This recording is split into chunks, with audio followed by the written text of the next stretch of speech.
नमस्कार विद्यार्थी मित्रांनो, मी कोमल आपल्या सर्वांचं यूट्यूब चॅनलमध्ये स्वागत करते। आज आपण इयत्ता 10वी विज्ञान भाग 2 मधील धडा 3 सजीवांतील जीवन प्रक्रिया भाग 2 या पाठाला सुरुवात करणार आहोत। पाठाला सुरुवात करण्यापूर्वी जर तुम्ही चॅनलवर नवीन असाल तर प्लीज चॅनलला सबस्क्राइब करा आणि त्या बाजूला असणाऱ्या बेल आयकॉनवर क्लिक करा, म्हणजे नवीन व्हिडिओचं नोटिफिकेशन तुम्हाला लगेचच मिळेल। बघा, तिसरा धडा आहे सजीवातील जीवन प्रक्रिया भाग 2। आता यामध्ये नावच आहे सजीवातील जीवन प्रक्रिया भाग 2 आणि आपला दुसरा धडा आहे सजीवातील जीवन प्रक्रिया भाग 1। त्यामध्ये काही आपण जीवन प्रक्रिया पाहिलेल्या आहेत आणि काही महत्त्वाच्या जीवन प्रक्रिया आपण यात पाठामध्ये पाहणार आहोत। यामध्ये पहिला आहे टॉपिक प्रजनन, अलैंगिक व लैंगिक प्रजनन, त्यानंतर लैंगिक आरोग्य, प्रजनन आणि आधुनिक तंत्रज्ञान, लोकसंख्या, विस्फोट। हे जे टॉपिक आहेत हे या पाठामध्ये कव्हर होणार आहेत।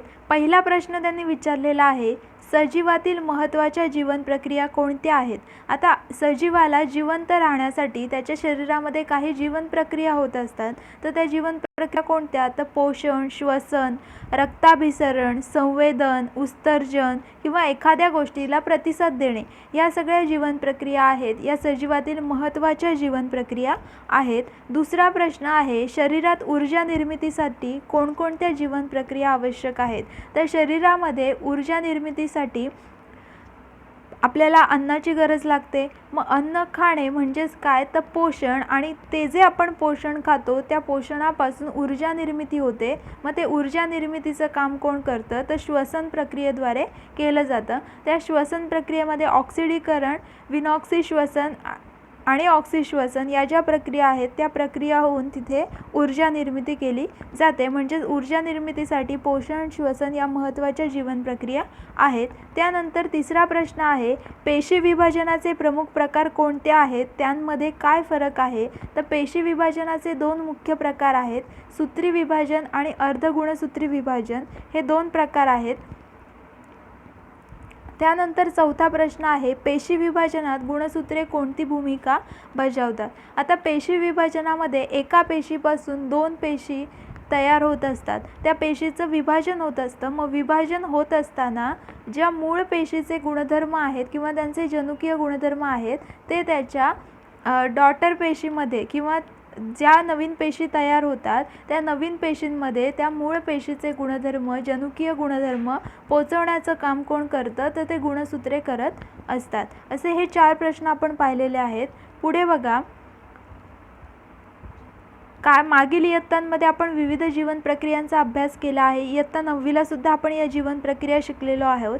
त्या सर्व जीवन प्रक्रिया म्हणजे काय? तर आत्ताच आपण पाहिलेलं की सजीवांमध्ये महत्त्वाच्या असणाऱ्या जीवन प्रक्रिया त्या म्हणजेच पोषण, श्वसन, रक्ताभिसरण, त्यानंतर उत्सर्जन, संवेदन आणि प्रतिसाद, या सगळ्या जीवन प्रक्रिया आहेत त्या सजीवांमध्ये अतिशय महत्त्वाच्या असतात आणि प्रत्येक सजीवाला जिवंत राहण्यासाठी या जीवन प्रक्रिया काय असतात? तर महत्त्वाच्या आहेत आणि आवश्यक आहेत। या वेगवेगळ्या जीवन प्रक्रियांसारखीच अजून एक जीवन प्रक्रिया सजीवांमध्ये आढळते आणि ती म्हणजेच प्रजनन। प्रत्येक सजीवांमध्ये प्रजनन ही जीवन प्रक्रिया असतेच, परंतु ही जीवन प्रक्रिया सजीवांना जिवंत राहण्यासाठी उपयोगी नसते। एखाद्या सजीवामध्ये प्रजनन होत नसेल तरी तो सजीव जिवंत असतो, म्हणजेच प्रजनन ही जीवन प्रक्रिया सजीवामध्ये नसेल तरी तो सजीव जिवंत राहू शकतो, परंतु तो सजीव ज्या प्रजातीचा आहे ती प्रजाती जिवंत ठेवण्यासाठी ही प्रजनन प्रक्रिया काय करते? मदत करते। जर एखाद्या सजीवामध्ये प्रजनन झालंच नाही तर त्या प्रजातीमध्ये पुढे वाढ होणारच नाही किंवा ती प्रजाती पुढे त्याच्यामध्ये त्या प्रजातीची जी संख्या आहे ती वाढणारच नाही। फॉर एक्झाम्पल एक आपण कुत्र्याचं उदाहरण बघू, त्या कुत्र्यामध्ये जर प्रजनन झालंच नाही तर ती जी कुत्र्याची जात आहे त्या कुत्र्याच्या जातीचे अनेक नवीन कुत्रे तयार होणारच नाही। म्हणजेच काय? तर सजीवांमध्ये प्रजाती जिवंत ठेवण्यासाठी, प्रजातींची वाढ होण्यासाठी प्रजनन काय आहे? तर महत्त्वाची जीवन प्रक्रिया आहे। पुढे त्यांनी काही चित्र दिलेले आहेत, शेजारील चित्राचे निरीक्षण करा, त्या आधारे कोणती जीवन प्रक्रिया तुम्हाला लक्षात आली आहे? तर बघा, अ, ब, क आणि ड असे 4 चित्र आपल्याला दिसतात। तर पहिला अ प्रश्न जो आहे, अ चित्र जे आहे ते बघा, तर एक जी झाड आहे, एक फांदी आहे, त्या फांदीला दुसरी फांदी आलेली आहे. म्हणजेच काय, एका फांदीपासून, एका शाखेपासून दुसरी शाखा तयार होते. म्हणजेच हे झालं शाकीय प्रजनन. याला म्हणतात शाकीय प्रजनन. हे सगळे जे पॉईंट आहे शाकीय प्रजनन ते आपण पुढे पाहणारच आहोत. फक्त त्याचा आढावा त्यांनी आधी दिलेला आहे आपल्याला. त्यानंतर आहे, त्या मध्ये आपल्याला काय दिसतंय, तर कोंबडीने अंड घातलेलं आहे. हा लैंगिक प्रजननाचा एक प्रकार आहे. याच्यामध्ये अंड तयार होतं आहे, म्हणजे अंड निर्मिती होते आणि ते अंड तिने घातलेलं आहे. त्यानंतर मध्ये एक बीज आहे आणि त्या बीजाला नुकतंच मोड आलेला आहे आणि त्याच्यातून रोपाची निर्मिती होत आहे. म्हणजेच ते बीज रुजलेलं आहे, म्हणजेच हे बीजांकुरणचा प्रकार आहे. आणि जो आहे, त्या मध्ये एका सेलपासून, एका पेशीपासून 2 नवीन पेशी तयार झालेले आहेत. म्हणजे इथे पेशी विभाजन झालेलं आहे. पण कोणतं पेशी विभाजन, तर याला द्विविभाजन असं म्हणतात. याला द्विविभाजन म्हणतात. आणि हे द्विविभाजन जे आहे ते एकपेशीय सजीवांमध्ये होतं. ते एकपेशीय सजीवांमधील अलैंगिक प्रजननाचा हा भाग आहे, जो मध्ये दिलेला आहे. अशा प्रकारे या जीवन प्रक्रिया आहेत, ते आपण पुढे पाहणारच आहोत. त्यानंतर त्यांनी पुढे प्रश्न विचारलेला आहे, प्रजाती टिकून राहणे म्हणजेच काय. आता प्रजाती टिकून राहणे म्हणजेच काय, जर त्या प्रजातीमध्ये प्रजननाची प्रक्रिया जर कंटिन्युअस राहिली, त्या प्रजातीमध्ये जर प्रजननाची प्रक्रिया कंटिन्युअस राहिली, तर ती प्रजाती काय राहणार आहे, टिकून राहणार आहे. म्हणजेच प्रजाती टिकून राहण्यासाठी त्या प्रजातीमध्ये प्रजनन होणं काय आहे, तर गरजेचं आहे. दुसरा आहे, एका सजीवापासून तयार झालेला त्याच प्रजातीचा दुसरा सजीव हा जनुकीयदृष्ट्या तंतोतंत पहिल्या सजीवासारखाच असतो का.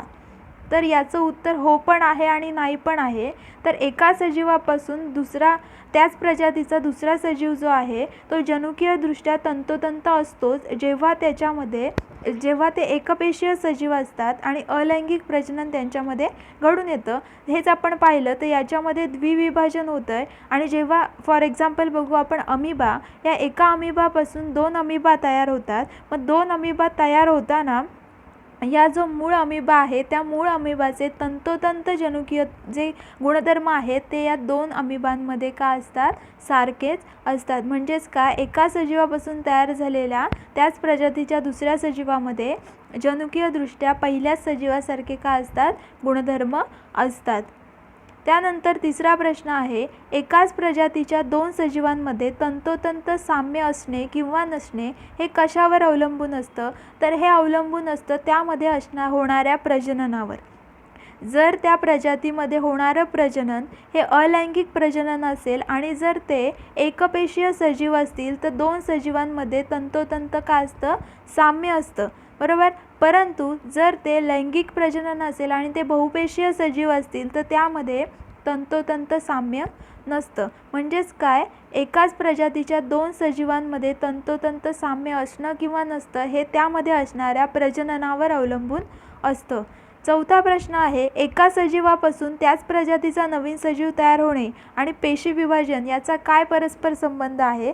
तर पेशी विभाजनामध्ये एका पेशीपासून 2 पेशी तयार होतात. तेव्हा त्या 2 पेशी तयार होत असताना मूळ पेशीचे गुणधर्म त्या तयार होणाऱ्या नवीन पेशींमध्ये ट्रान्सफर होत असतात. त्याचप्रमाणे एका सजीवापासून त्याच प्रजातीचा नवीन सजीव तयार होतो. आणि ही जी प्रोसेस आहे ही प्रजननाची प्रक्रिया आहे. आणि या प्रजननाच्या प्रक्रियेमध्ये काय होतं, तर पेशी विभाजन होतं आणि पेशी विभाजनाच्या साहाय्याने नवीन सजीव तयार होत असतो. मग ते अर्धगुणसूत्री पेशी विभाजन असेल किंवा सूत्री विभाजन असेल, त्या पेशी विभाजनाच्या प्रकारानुसार त्याचं काय होतं, तर प्रजनन होतं. आता प्रजननाची प्रक्रिया म्हणजेच काय, एक्झॅक्टली प्रजनन म्हणजेच काय, तर एका सजीवापासून त्याच प्रजातीचा नवीन सजीव तयार होण्याची प्रक्रिया. कोणापासून, तर एक सजीवापासून. निर्जीव व्यक्तीमध्ये किंवा निर्जीव वस्तूमध्ये हे प्रजनन वगैरे काही होत नाही. कशामध्ये होतं, तर सजीवांमध्ये होतं, म्हणजेच लिव्हिंग ऑर्गॅनिझममध्ये होतं. एका सजीवापासून त्याच प्रजातीचा नवीन सजीव तयार होण्याची प्रक्रिया. त्याच प्रजाती, यामध्ये प्रजाती महत्त्वाची आहे. म्हणजेच काय, मांजरीपासून मांजरीचंच पिल्लू जन्माला येतं किंवा माणसापासून माणूसच जन्माला येतं, बरोबर. कुत्र्यापासून कुत्र्याचंच पिल्लू जन्माला येतं किंवा आंब्याच्या झाडाला आंब्याचीच फळं येतात, बरोबर. म्हणजेच काय, त्याच प्रजातीचा नवीन सजीव तयार होतो, त्याला म्हणतात प्रजनन. ओके, त्या प्रक्रियेला म्हणतात प्रजनन. आणि सजीवांच्या जीवन प्रक्रियेमधील प्रजनन ही का आहे, तर अतिशय महत्त्वाची जीवन प्रक्रिया आहे. एक वैशिष्ट्यपूर्ण लक्षणांपैकी प्रजनन का आहे, एक विशेष लक्षण सजीवांमधील आहे. आणि सजीवांची उत्क्रांती होण्यासाठी पूर्वीच्या काळापासून आत्ताच्या काळापर्यंत सजीवांची जी उत्क्रांती होत आले, या उत्क्रांतीचं मेन कारणसुद्धा का आहे, तर प्रजनन हे एक महत्त्वाचं कारण आहे. या प्रजननामुळे उत्क्रांतीला काय झाला, जास्त प्रमाणात वाढ झाली किंवा डेव्हलपमेंट चांगली झाली. आता या प्रजननाचे 2 प्रकार आहेत, अलैंगिक प्रजनन आणि लैंगिक प्रजनन. प्रजननाचे 2 मुख्य प्रकार आहेत, अलैंगिक प्रजनन आणि लैंगिक प्रजनन. आता ते अलैंगिक प्रजनन, त्याचे प्रकार आणि लैंगिक प्रजनन, त्याचे प्रकार हे आपण पुढच्या लेक्चरमध्ये पाहणार आहोत. आत्ताची जर व्हिडिओ तुम्हाला आवडली असेल तर प्लीज चॅनलला सबस्क्राईब करा आणि व्हिडिओला लाईक करा. आणि तुम्हाला जर काही शंका असतील आणि तुम्हाला कोणत्या टाईपच्या व्हिडिओ हव्या आहेत त्यासुद्धा कमेंटमध्ये कळवा. त्याप्रमाणे मी नवीन व्हिडिओ बनवत राहील. धन्यवाद.